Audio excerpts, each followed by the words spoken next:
Assalamualaikum. Hai teman-teman, selamat siang, selamat sore, atau selamat pagi. Perkenalkan, saya Siti Nafisatul Akhirah, perwakilan kelompok 2 akan memaparkan hasil diskusi kami mengenai sistem ekonomi monarki. Saya Siti Nafisatul Akhirah, teman saya Siti Ismi Nur Azizah. Perkenalkan, nama saya Triatmojodya Rahman Hakim dari Offering EE Prodi S1 Pendidikan Ekonomi Angkatan 2018. Halo, perkenalkan nama saya Umi Masruro.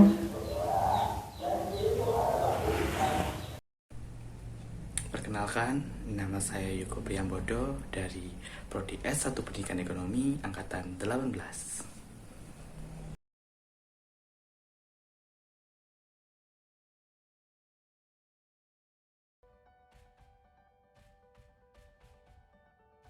Sistem monarki.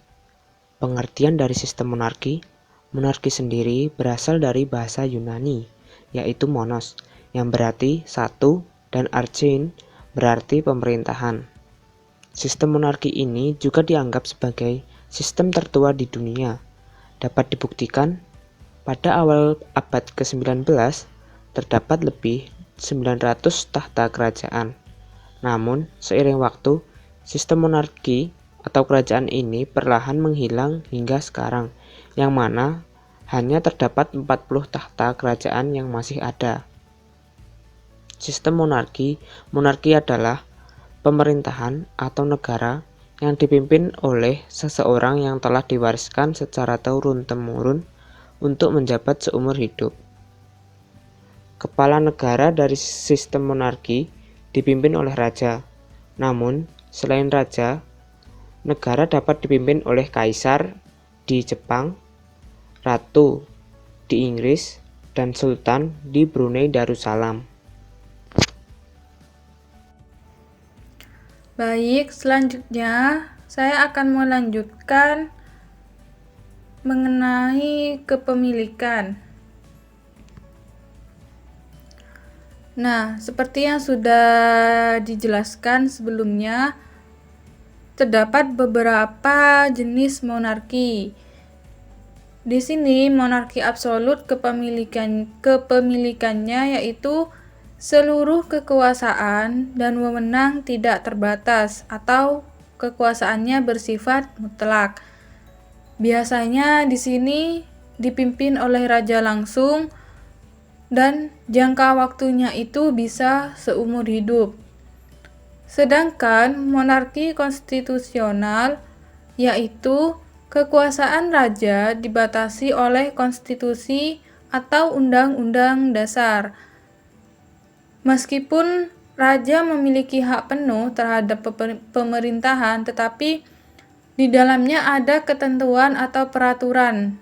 Nah, biasanya itu peraturannya itu adanya ketentuan jangka waktu dalam menjabat raja tersebut, misalkan 5 tahun seperti itu.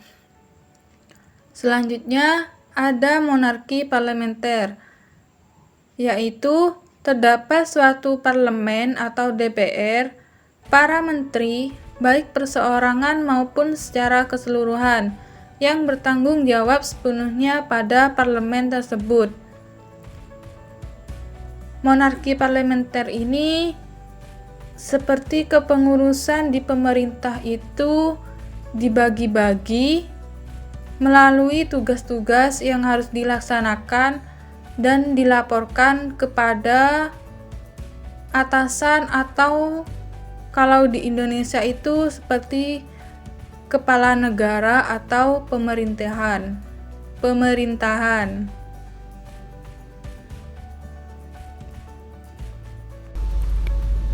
Saya, Siti Ismi Nur Azizah, akan menjelaskan kelembagaan sistem ekonomi monarki. Yang pertama yaitu ada monarki absolut. Dalam perekonomian, dikendalikan penuh oleh raja yang kekuasaan dan wewenangnya tak terbatas. Pada diri raja terdapat kekuasaan eksekutif, yudikatif, dan legislatif yang menyatu dengan ucapan dan perbuatan raja. Contohnya, pada Prancis semasa Louis dengan semboyannya yang terkenal, yaitu negara adalah saya. Yang kedua ada monarki konstitusional, dikendalikan oleh pemimpin atau raja, namun dibatasi oleh Undang-Undang Dasar Konstitusi. Proses monarki konstitusional adalah sebagai berikut. Yang pertama ada kalanya proses monarki konstitusional itu datang dari raja itu sendiri karena takut dikudeta. Contohnya pada negara Jepang dengan hak Octron. Yang kedua, ada kalanya proses monarki konstitusional itu terjadi karena adanya revolusi rakyat terhadap raja. Contohnya pada Inggris yang melahirkan Bill of Rights 1 tahun 1689.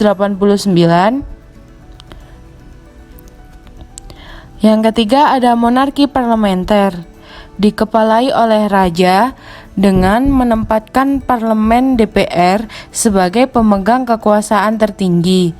Dalam monarki parlementer ini, kekuasaan eksekutif dipegang oleh kabinet atau perdana menteri dan bertanggung jawab kepada parlemen. Fungsi raja hanya sebagai kepala negara atau sebagai simbol kekuasaan yang kedudukannya tidak dapat diganggu-gugat. Bentuk monarki parlementer sampai sekarang masih tetap dilaksanakan di negara Inggris, Belanda, dan Malaysia.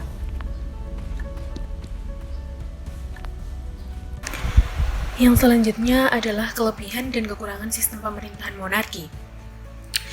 Sudah kita ketahui bahwa di sistem pemerintahan monarki terbagi menjadi 3, yaitu monarki absolut, monarki konstitusional, dan monarki parlementer. Kelebihan secara garis besar pada 3 sistem pemerintahan monarki ini yaitu yang pertama adalah kepala pemerintahannya mempunyai kekuasaan yang tidak bisa diganggu-gugat dan dipengaruhi oleh pihak lain.